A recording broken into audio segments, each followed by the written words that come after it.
భారతదేశంలో కొన్ని పర్వతాలు కేవలం రాళ్లు మట్టితో ఏర్పడినవి కావు. వాటి గుహల్లో ఇప్పటికీ అమర సాధువులు, అంతుచిక్కని రహస్య శక్తులు దాగున్నాయని మీరెప్పుడైనా ఆలోచించారా? ఈ రోజు మనం పర్వతాలకే పితామహుడిగా పిలువబడే ఒక అద్భుతమైన పర్వతం గురించి మాట్లాడుకోబోతున్నాం. అదే గిర్నార్.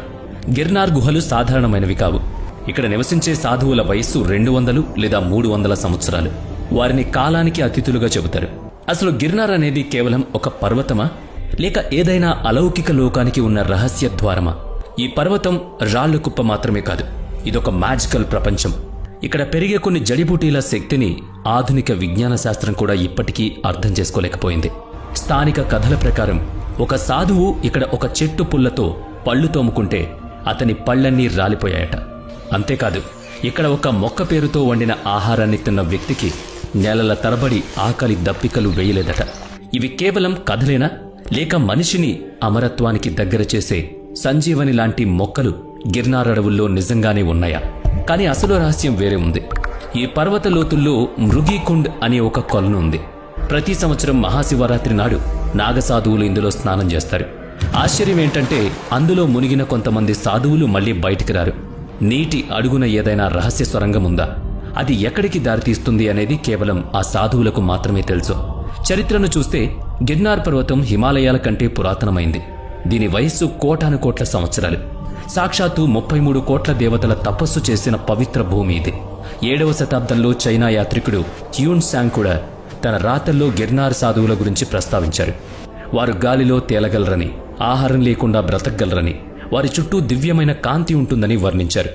ఇక్కడ పాత్రలు బంగారంగా మారడం, గుహల నుంచి ఢంకానాదాలు వినిపించటం, ఇలాంటి ఎన్నో వింతలు జరిగాయని స్థానికులు కూడా చెబుతూ ఉంటారు.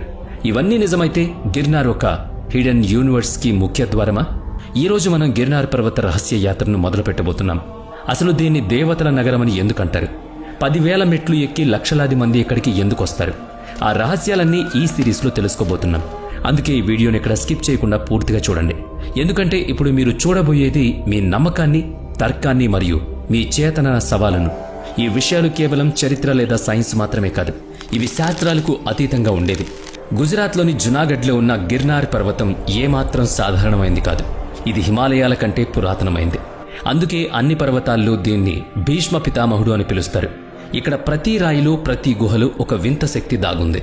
ఆ శక్తిని ఇప్పటికీ విజ్ఞాన శాస్త్రం పూర్తిగా అర్థం చేసుకోలేకపోయింది. గిర్నార్పై ఎన్నో చిన్న చిన్న గుహలున్నాయి. కొన్ని గుహల శిలాశాసనాలు ఎంత పురాతనమైనవంటే వాటిని చదవడం కూడా అసాధ్యం. స్థానికుల కథనం ప్రకారం ఈ గుహల్లో అనంతమైన లోతులకు వెళ్లే సొరంగ మార్గాలున్నాయి. ఆశ్చర్యకరమైన విషయం ఏంటంటే కేవలం దివ్య దృష్టి కలిగిన సాధువులు మాత్రమే ఈ మార్గాల్లోకి ప్రవేశించగలుగుతారు. మిగతా వారికి ఈ మార్గాలు నిషిద్ధం. గిర్నార్ యాత్ర అంత సులభం కాదు. 5 ప్రధాన శిఖరాలను దర్శించుకోవడానికి దాదాపు 10,000 మెట్లెక్కాలి. కానీ చాలా మంది యాత్రికులు ఒక వింత అనుభూతిని పొందారు. మెట్లు ఎక్కుతున్నప్పుడు ఏదో అదృశ్య శక్తి తమ చేయి పట్టుకుని పైకి లాగుతున్నట్లు అనిపిస్తుందట. అందుకే గిర్నార్ యాత్ర జీవితాన్ని మార్చేస్తుంది. స్థల పురాణం ప్రకారం సాక్షాత్తు దత్తాత్రేయ స్వామి ఇక్కడ కఠోర తపస్సు చేశారు. ఆయన రూపొందించిన సాధనా నియమాలు ఇప్పటికీ ఈ పర్వత శిలల్లో దాగున్నాయని నమ్ముతారు. ఇక్కడ గుహల్లో 200 నుంచి 300 సంవత్సరాల కంటే ఎక్కువ వయస్సు ఉన్న సిద్ధ యోగులు నివసిస్తారు. వీళ్లల్లో కొందరికి కాలాన్నాపే శక్తి ఉంటే మరికొందరికి పంచభూతాలను నియంత్రించే శక్తి ఉంది. ఈ సిద్ధ యోగులు సామాన్యులకు కనిపించరు. కానీ సంవత్సరానికి ఒకసారి మహాశివరాత్రి నాడు పర్వత దిగువన ఉన్న భవనాథ్ మహాదేవ్ ఆలయం దగ్గర వీరు ప్రత్యక్షం అవుతారు. ఆ సమయంలో వాళ్ళు తమ అలౌకిక శక్తులను ప్రదర్శిస్తారని చెబుతారు. సామాన్య రోజుల్లో వీరి దర్శనం కేవలం అదృష్టవంతులకు మాత్రమే. గిర్నార్ దగ్గర జరిగే భవనాథ్ మేళా కేవలం ఒక మతపరమైన ఉత్సవం కాదు. కుంభమేళా తర్వాత భారతదేశంలో సాధు సంతులు అత్యంతగా పాల్గొనే 2వ అతిపెద్ద మేళా ఇదే. ఈ రోజు దేశం నలుమూలల నుంచి వేలాది మంది నాగసాధువులు, తపస్వీలు గిర్నార్ పర్వత సానువుల్లోకి చేరుకుంటారు. రాత్రివేళ శంఖాలు, నగారాలు, గంటల శబ్దాల మధ్య సాధువులంతా మృగీకుండ్లో పవిత్ర స్నానం చేస్తారు. ఆ సమయం మొత్తం హరహర మహాదేవ నినాదాలతో ఆ ప్రాంతం మారుమోగుతుంది. కానీ ఇక్కడే ఒక విచిత్రం ఉంది. ప్రతి మహాశివరాత్రి నాడు ఈ కుండ్లో స్నానానికి దిగిన నాగసాధువుల్లో కొందరు మళ్లీ ఎప్పటికీ బయటకు రారు. వారు 84 మంది సిద్ధ పురుషుల సమూహంలో కలిసిపోతారు. వేరే లోకానికి వెళ్లిపోతారని కూడా చెప్తూ ఉంటారు. అసలు శతాబ్దాల క్రితం అక్కడ ఏ అద్భుతం జరిగింది? ఈ మృగీకుండ్ ఇంతటి రహస్యమైన మరియు పవిత్రమైన స్థానంగా ఎలా మారింది? దీని వెనుక ఒక ఆసక్తికరమైన కథ ఉంది. చాలా కాలం క్రితం కన్యాకుబ్జానికి చెందిన భోజరాజుకు తన సేవకుడు ఒక వింత వార్త చెప్పాడు.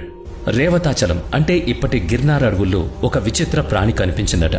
ఆ ప్రాణి శరీరం స్త్రీది, కాని ముఖం మాత్రం జింకది.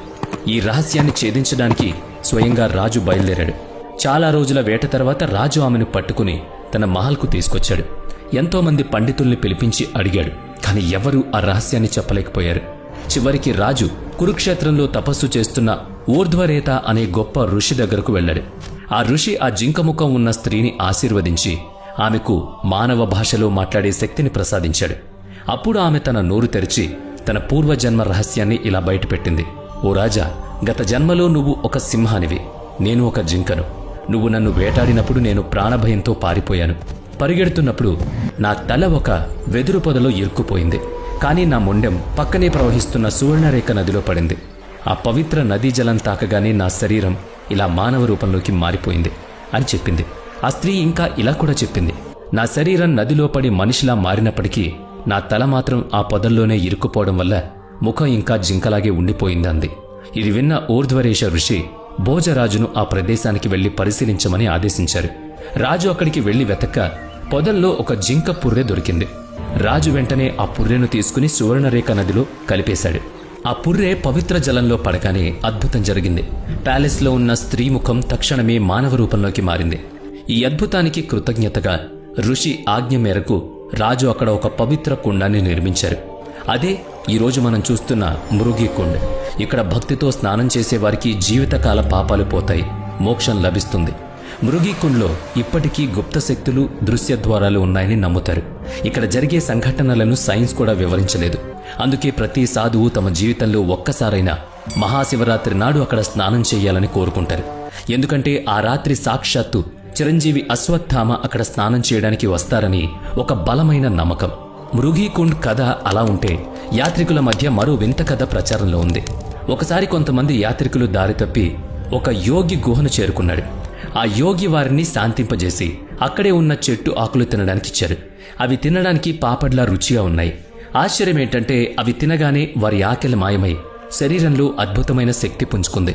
ఆ తర్వాత యోగి వారి కళ్లకు గంతలు కట్టి సురక్షితంగా బయటకు పంపారు. కానీ మరుసటి రోజు వాళ్ళు ఆ గుహను వెతకడానికి వెళితే అక్కడ ఆ గుహ ఆనవాళ్లు కూడా లేవు. గిర్నార్ అడవుల్లో మరో ఆశ్చర్యకరమైన కథ ప్రచారంలో ఉంది.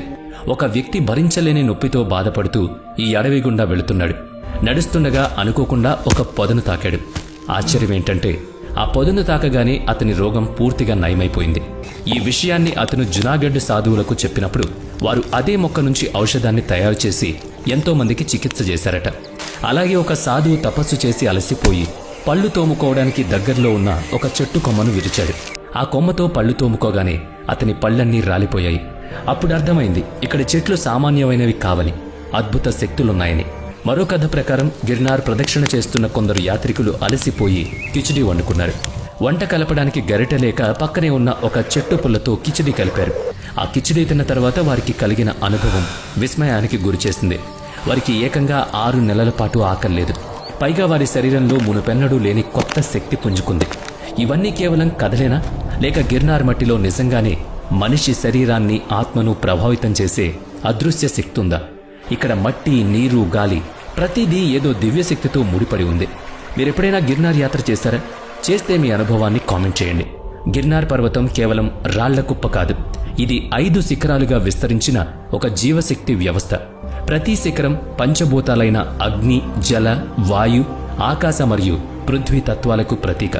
ఇప్పుడు మనం చూస్తున్నది గిర్నార్లోని అత్యంత ఎత్తైన శిఖరం. ఇక్కడికి చేరుకోవడానికి ఏకంగా 3600కు పైగా మెట్లెక్కాలి. ఇక్కడే గురు గోరఖ్నాథ్ అమర సాధన చేశారని చెబుతారు. రాత్రి 3వ జాములో ఈ శిఖరంపై కాంతి వలయాలు గాల్లో తేలుతూ కనిపించాయని, కాసేపటి తర్వాత అవి కనిపించలేదని చాలా మంది యాత్రికులు చెబుతారు. గిర్నార్లోని ఈ ప్రదేశాన్ని బ్రహ్మ, విష్ణు, మహేశ్వరుల సంగమంగా భావిస్తారు. సాక్షాత్తు దత్తాత్రేయ స్వామి కొలువై ఉన్న చోటు ఇది. ఇక్కడ ఎవరైతే ధ్యానంలో కూర్చుంటారో వాళ్ళు తమ 3 జన్మల కర్మఫలాన్ని ఒకే ఒక్క క్షణంలో చూడగలరని ప్రతీతి. ఇది ఆత్మ సాక్షాత్కారానికి అత్యున్నత వేదిక. రాత్రి సమయాల్లో ఇక్కడ గంధకం లాంటి ఒక వింత వాసన వస్తుంది. దీన్ని అగ్నితత్వానికి చిహ్నంగా చెబుతారు. సైన్స్ దీన్ని ఇప్పటికీ వివరించలేకపోయింది. కానీ అది దత్తాత్రేయ ముని సజీవ ఉనికి అని సాధువులు బలంగా నమ్ముతారు. ఇక ఇది 22వ జైన తీర్థంకరైన నేమినాథ్ భగవానుడు కైవల్య జ్ఞానం పొందిన పవిత్ర స్థలం. ఇక్కడి గుహలు ఎంత నిశ్శబ్దంగా ఉంటాయంటే మీకు మీ గుండె చప్పుడు కూడా చాలా స్పష్టంగా వినిపిస్తుంది. ఈ నిశ్శబ్దంలో ధ్యానం చేస్తే మనిషిలోని అహంకారం దానంతటదే రాలిపోతుంది. ఆత్మ మోక్షానికి చాలా దగ్గరవుతుంది. గిర్నార్లో ఒక శక్తిపీఠం కూడా ఉంది. ఇక్కడే పార్వతీదేవి శివుని కోసం తపస్సు చేసిందని పురాణాలు చెబుతున్నాయి. అందుకే గిర్నార్ను పర్వతాలకే భీష్మ పితామహుడు అంటారన్నమాట. ఇక ఇది భౌతిక ప్రపంచానికి చెందింది కాదు, సూక్ష్మ లోకానికి చెందింది. ఇక్కడి నుంచి నీలిరంగు జ్యోతి, ఎప్పుడూ వినని మంత్రాలు, దివ్యమైన సుగంధాలు వస్తూ ఉంటాయి. ఇది కేవలం గుహ కాదు, ఇదొక కాస్మిక్ పోర్టల్ అని చెప్తూ ఉంటారు. ఇక్కడ సాధువులకు దేవలోకంతో సత్సంబంధాలుంటాయట. ఇక గిర్నార్ పర్వతం అంటే పృథ్వీ, దేవతలు మరియు బ్రహ్మాండం ఒకే చేతనలో కలుసుకునే ప్రదేశం. అందుకే చాలా మంది రాత్రిపూట ఇక్కడ వింత శబ్దాలు, డప్పుల మోత విన్నామని చెబుతారు. అంతేకాకుండా ఆకాశంలో మెరుస్తున్న వింత కాంతి పుంజాలను కూడా చూశారు. దీన్ని బట్టి గిర్నార్ అనేది పంచభూతాలతో నిండిన ఒక సజీవ బ్రహ్మాండం, లేక మనకు దేవతలకు మధ్య సమతుల్యతను కాపాడే ఒక కాస్మిక్ మెకానిజం. ఏదైతేనేం 7వ శతాబ్దంలో చైనా యాత్రికుడు హ్యూన్సాంగ్ తన గ్రంథాల్లో గిర్నార్ గురించి ప్రస్తావించారు. ఇక్కడ సాధువులు సాధారణ మనుషులు కాదని, రాత్రివేళ వారి చుట్టూ నీలిరంగు కాంతి అలుముకుంటుందని రాశారు. చరిత్రను చూస్తే చక్రవర్తి అశోకుడు క్రీస్తుపూర్వం 3వ శతాబ్దంలోనే ఇక్కడ ధర్మ ప్రచారం కోసం శాసనాలు వేయించారు. ఈ పర్వత సానువుల నుంచే ధర్మనీతి భారతమంతటా వ్యాపించింది. ఒక ఆసక్తికరమైన జానపద కథ ప్రకారం ఒకప్పుడు గిర్నార్ పర్వతం రోజుకు నవామణుగు అంటే సుమారుగా 25 కిలోల బంగారాన్నిచ్చేదట. ఇక్కడ మట్టిని భూమికి ఉన్న ఖజానాగా భావించేవారు. ఆ కాలం పోయినా గిర్నార్ ఇప్పటికీ ప్రతి ఉదయం సవాసేరు బంగారం ఇస్తుందనే నమ్మకం ప్రజల్లో ఉంది. కుంభమేళా తర్వాత భారతదేశంలో జరిగే అతిపెద్ద ధార్మిక యాత్ర గిర్నార్ పరిక్రమ. కార్తీక మాసంలో 36 కిలోమీటర్ల మేర సాగే ఈ యాత్రలో పాల్గొనడం కోసం చాలా మంది నాగ సాధువులు ఇక్కడికి తరలి వస్తారు. ఇవన్నీ నిజమైతే గిర్నార్ యాత్ర కేవలం తీర్థయాత్ర కాదు, అదొక డైమెన్షన్ యాత్ర. బౌద్ధ గ్రంథాల్లో చెప్పిన రహస్యలోకం శంబాళాకు ఇది ద్వారమేమో తెలీదు. వీడియో నచ్చితే లైక్ చేయండి, షేర్ చేయండి. ఇప్పటి వరకు మన ఛానల్ని సబ్స్క్రైబ్ చేయనట్లయితే ఇప్పుడే సబ్స్క్రైబ్ చేసుకుని పక్కనే ఉన్న బెల్ ఐకాన్పై క్లిక్ చేయండి. నెక్స్ట్ వీడియోలో మళ్ళీ కలుద్దాం. Thanks for watching.